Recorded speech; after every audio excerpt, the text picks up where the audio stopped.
Pero bago tayo magpatuloy ay pakilike ang ating video. Ganun din ang subscribe button, pati na rin ang bell icon para lagi kayong updated sa mga parating ko pang mga uploads.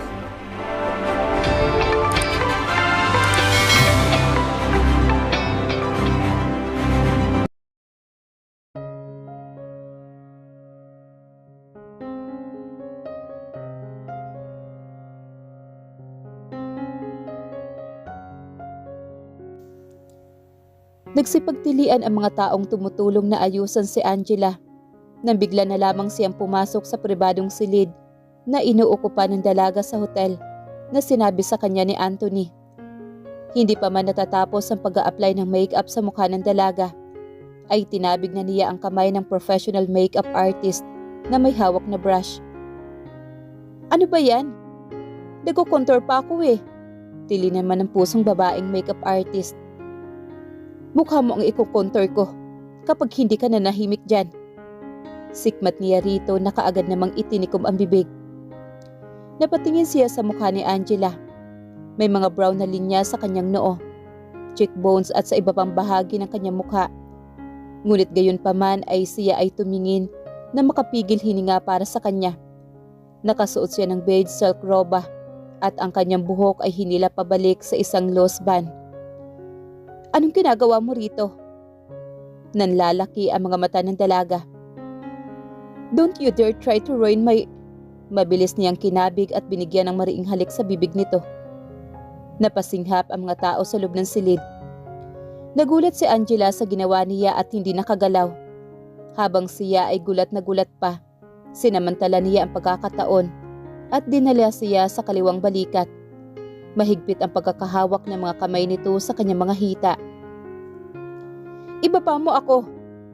Malakas na sigaw nito nung nasa parking na sila. Imbes na matinag ay pinalo niya ito sa puwet na parang bata at walang hirap na naipasok sa kotse nito. Tili ito ng tili kahit na nang ikinabit na niya ang seatbelt nito. Dahil nakukulili na ang tainga niya, ipinaling niya ang mukha sa kaharap. "You okay?" Seryoso niyang sambit. Tumungo siya sa driver's side. Pagkatapos ay pinindot niya ang button para ilak ang 4 na pintuan ng sasakyan. "You don't have to do that." Reklamo naman ito. Naniningkit ang mga mata. "Anong tingin mo sa akin, bata? Hindi ba parang sumisigaw ka na parang bata?" Napangiti siya ng lalo nang ikinainis ng dalaga. Binuksan nito ang glove compartment at naghanap ng maipambabato sa kanya. Tuluyan na siyang natawa. "May nakakatawa ba? Nangaasar ka, no?" "Naalala ko lang nung bata ka, Angela. Mahilig ka mambato sa ibang tao. Naalala ko pa nung binato mo si Lucila ng bato, hindi ba? Bad yun." Sinasadya niyang umakto na tila pinagsasabihan ng isang paslit. Patay na ang Angela na yon. "Talaga? Hindi ko matanda ang ibinurol siya." "Blake?" "What?" Magaang sagot niya sa kanilapit ang mukha sa dalaga. Umawang naman ang labi nito at bago pa nito matikom iyon, ay dinampian na niya iyon ng mabilis na halik. Namula naman si Angela at napatuwid ng upo ito. Sabay baling ng mukha sa kabilang dako at ipinako ang tingin sa labas ng bintana. Tumikhim naman ito. "Ibalik mo na ako sa hotel. Ikakasal na ako." Hindi na ito nangahas na tumingin pa sa kanya. "Ako lang ang pakakasalan mo, Angela." "Not gonna happen, Blake. Hindi na kita mahal at kahit naaalala ka na ng utak ko, para sa akin ay ordinaryong mukha ka na lang ngayon sa kumpol ng mga tao. Paano kung sabihin kong kaya kong ibalik sa iyo ang lahat ng mga ari-arian ng mga magulang mo?" Marahas na may itong napatitig sa mga mata niya. "You're bluffing." "I'm serious, Angela. Kilala mo ako. And what if..."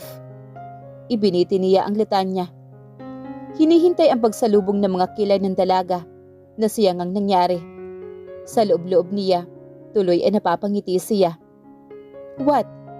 Iritado nitong tanong. Dahan-dahan niyang hinaplos ang mukha nito. "What if I tell you that I came inside you? Maaati mo bang ipaako kay Rowald ang nabuo nating dalawa?" "You did not." Iling naman ito. Namumutla. Sinabi ko sa'yong alisin mo at ginawa mo naman at... Nakita mo ba ang similya ko? Tinagpan ng mga palad nito ang magkabilang tainga. I hate you, Blake! Pinatakbo na niya ang kotse. Saka pa lang niya nakita sa salamin ang figura naman ni Rowald na tumatakbo patungo sa direksyon nila. Isang nang-uuyam na ngiti ang pinakawala niya. Just a face in the crowd, ha? Let's see.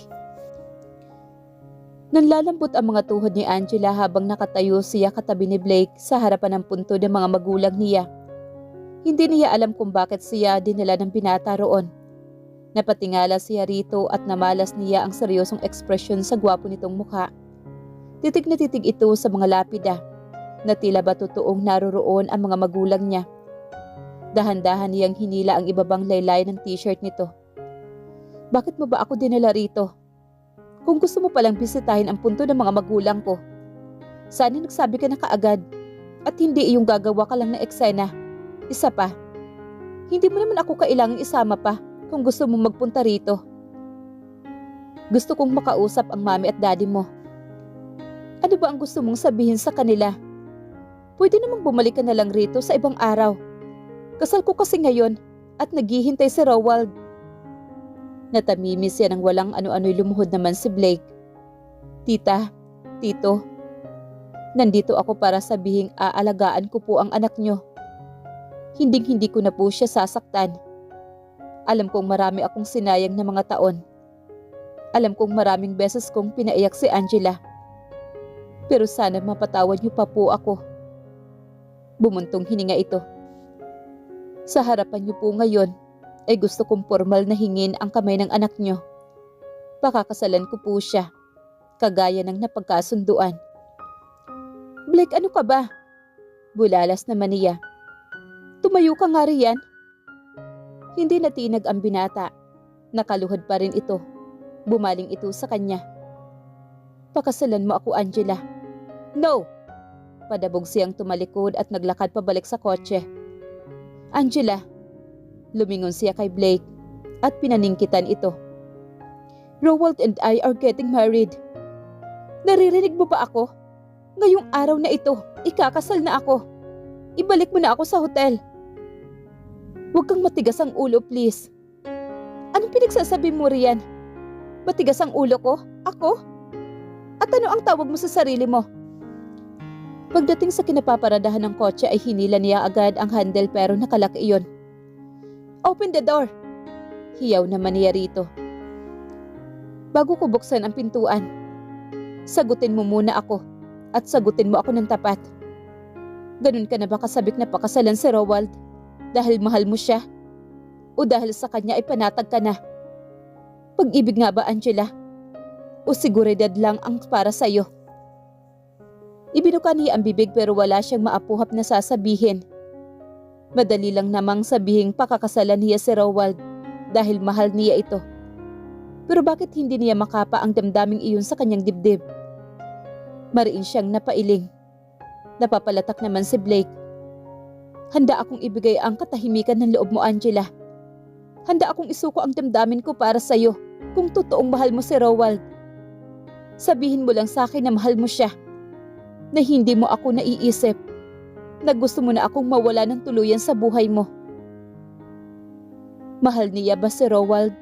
O akala niya mahal niya ito? Dahil ayaw niya itong mawala. Dahil natatakot lang siyang maglaho ang isang tao na hindi kailanman umalis sa tabi niya. Ang isang tao na hindi siya itinaboy o iniwan. Pumayag lang ba siya sa marriage proposal nito just to secure his place in her life? She had been rejected so many times in the past that she didn't want to be rejected again. And Rowald would never reject her. He would never abandon her. Pero tama bang magkaroon ito ng asawa na hindi kayang suklian ang kadalisayan ng pag-ibig nito? Binalikan niya sa isipan ang araw na tinanggap niya ang alok na kasal sa kanya ni Rowald. Nakaupo si Angela sa pahabang upuan gawa sa semento na nasa hardin ng maaliwalas na hospital. Katabi niya si Rowald. Nagkukwentuhan sila pero hindi niya maintindihan ang mga ikinukwento nito. Dahil kanina pa siya pasulyap-sulyap sa ikalawang palapag ng hospital. sa salaming pader kung saan nakatayo ngayon si Blake at nakatanghod sa kanila. Alam niyang araw-araw itong nasa ospital at nakamasid sa kanya.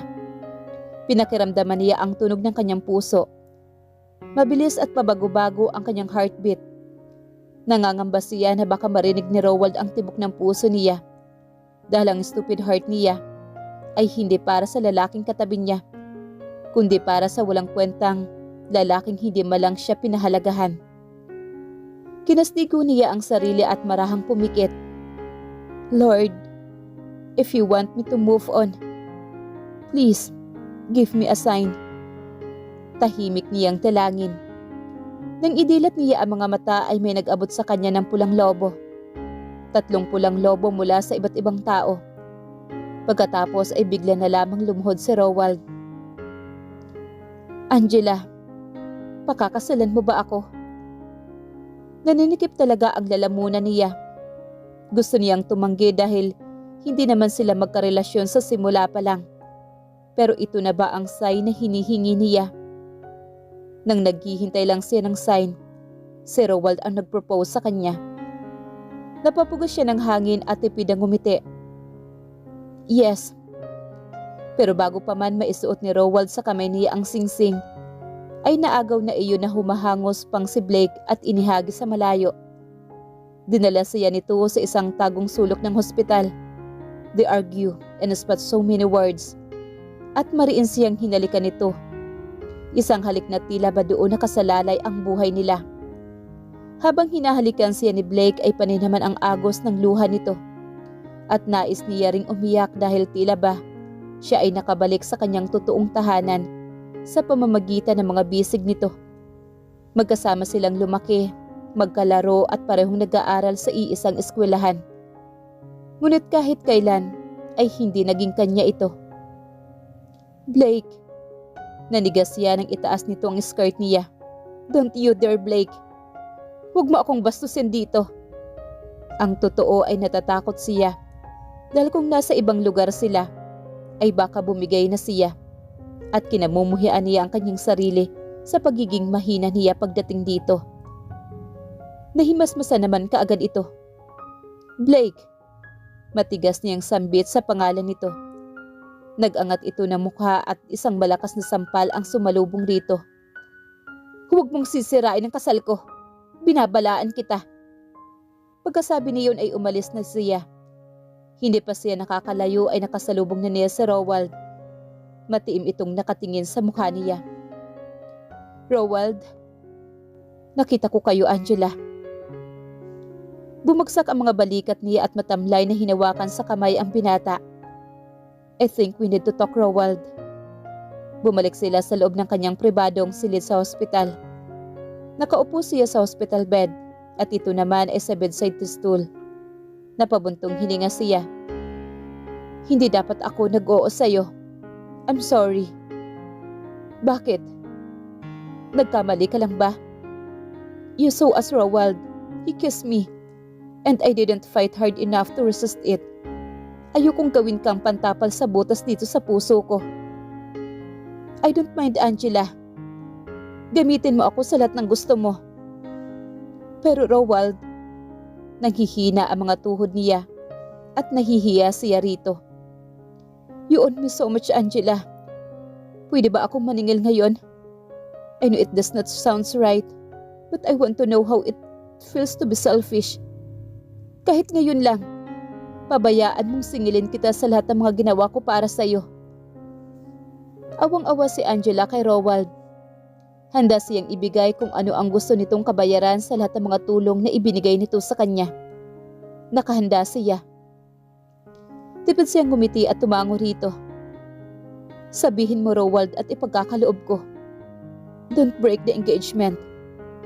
Subukan mong mahalin ako starting today. Please, try your hardest to fall in love with me. Hanggang wala ka pang ibang pagbibigyan ng puso mo. Pabayaan mong itago ko muna ito. Napabalikwas ng bangon si Angela nang maramdaman ang hindi pamilyar na higaan kung saan nakalapat ang kanyang likod. Lumingap siya sa paligid pero hindi pamilyar sa kanya ang lugar. Makitid ang silid na kinaroroonan niya Walang halos kasangkapan sa loob maliban sa pandalawahang lapad na higaan. 2 piraso ng unan, isang makapal na kumot, isang gawa sa kahoy na lamesa, 2 upuan, may katamtamang laking baol na marahil ay lagayan ng mga importanteng gamit. But overall in the room was plain. Clean but plain. Angela. Napatingin siya sa pinanggalingan ng boses at nakitang pasandal na nakatayo si Blake sa dahon ng pintuan. Sa isang kamay ay may hawak itong dokumento. Anong lugar to? Bakit mo ako dinala rito? Hinapan niya ang sarili at pinakiramdaman. Parang wala namang may nagbago sa kanya. Hindi naman siguro pinakialaman ni Blake ang katawan niya habang tulog siya. Anong oras na? I need to call Rowald. Tiyak na walang tigil na ang paghahanap nila sa akin. Lumapit naman si Blake na naupo sa silya. Iminiwestra nito sa kanyang isa pang upuan, kaharap ng inuupuan nito. Maupo ka rito, Angela. Sumunod naman siya rito. Do you want to be published on newspaper? Envisioned on the TV screen? They would label you as a kidnapper. Lalo na at maraming nakakita ng prusahin mo ako palabas ng hotel. Hindi ka babakasan ng pag-alala ang binata. Inilapag nito sa lamesa ang hawak na dokumento. Sign this. Napatingin naman siya sa dokumento at namilog ang mga mata nang mabasa ang nakasulat doon. Marriage contract? Nababaliw ka na ba? Hindi kita pakakasalan. May laman man ang tiyan ko o wala. Naiintindihan ko na ito ay maaaring mukhang medyo walang katotohanan sa iyo. Ang isang tiyak na isang tao na dapat na magsagawa ng kasal at mga saksi na aking nakalap ay pumirma na ng isang kontrata. Sa akin na nilagyan ng kanilang mga lagda sa mga papeles at pumirma sa non-disclosure form. Ang mga perma nila ang magpapatunay na kasama sila sa kasal kahit na hindi talaga. Ano? Nasisira ang kadayatan ng ulo. And no, I will not sign that. Huminga ng malalim naman si Blake. Listen to me first. Kung papayag ka magpakasal sa akin, hindi kita itatali sa pangalan ko habang buhay. I just need a year at least. Huminto ito saglit na makitang lumalim ang pagkakakunot ng noon niya. Fine. Make it 6 months. Just 6 months. Isasauli ko pa sa iyo ang mga propiedad at negosyo ng mga magulang mo.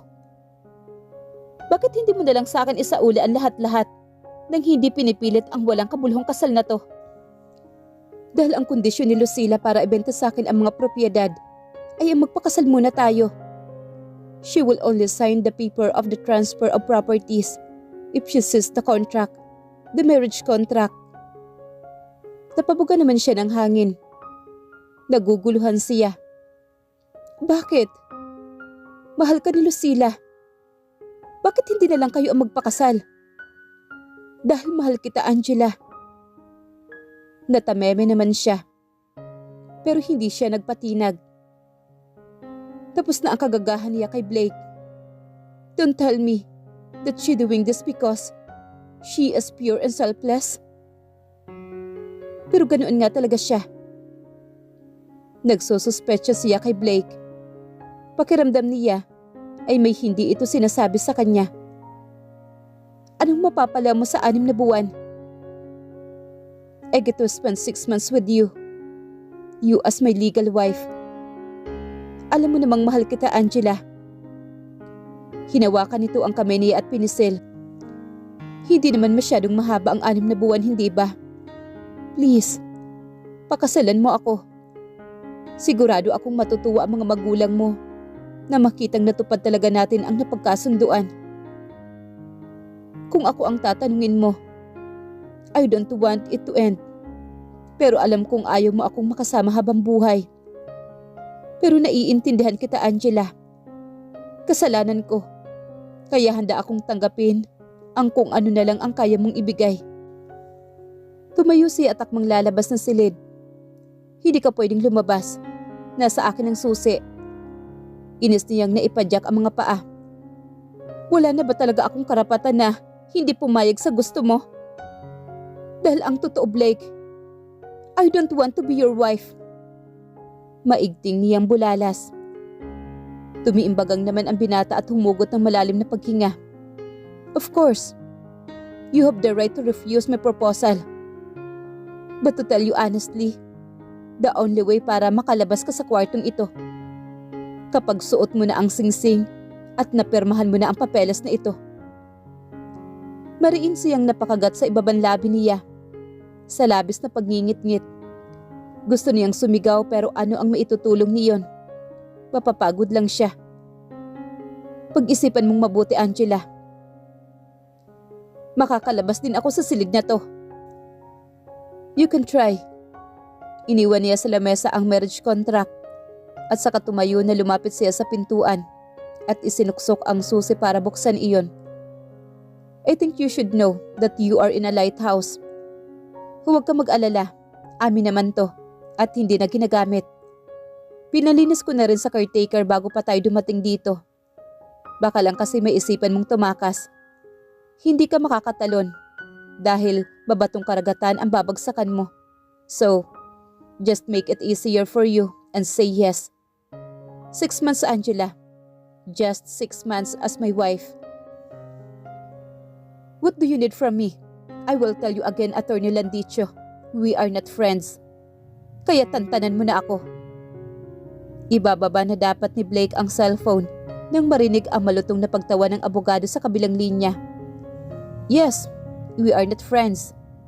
Alam ko naman, pero gusto ko lang malaman mo na gusto ka nilang sampahan ng kaso. At alam ko naman na alam mo, yung ginawa mo is illegal kidnapping and act of detention, okay? Act of detention talaga? Panunuyan niya. Mali ba ako? Paghahamon naman ni attorney. Sabihin mo na malayang nakakagala si Angela. Sabihin mo sa akin na hindi siya nakakulong sa kwarto. Hindi nakapagsalita naman si Blake. Humigpit lang ang pagkakahawak niya sa aparato. I'm just keeping her safe for now, attorney. May nagtangkang pumatay sa kanya. Muntik na siya mabundol ng kotse.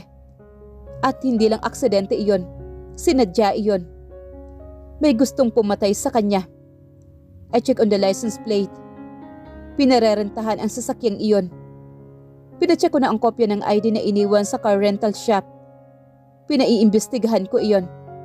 I didn't plan on kidnapping Angela.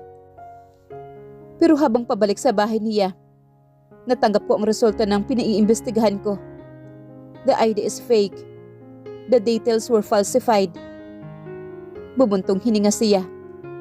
Hindi ko rin gustong ikulong dito si Angela. Pero nangangamba ako para sa kaligtasan niya. Aalamin ko muna kung sino ang nagtatangka sa buhay niya.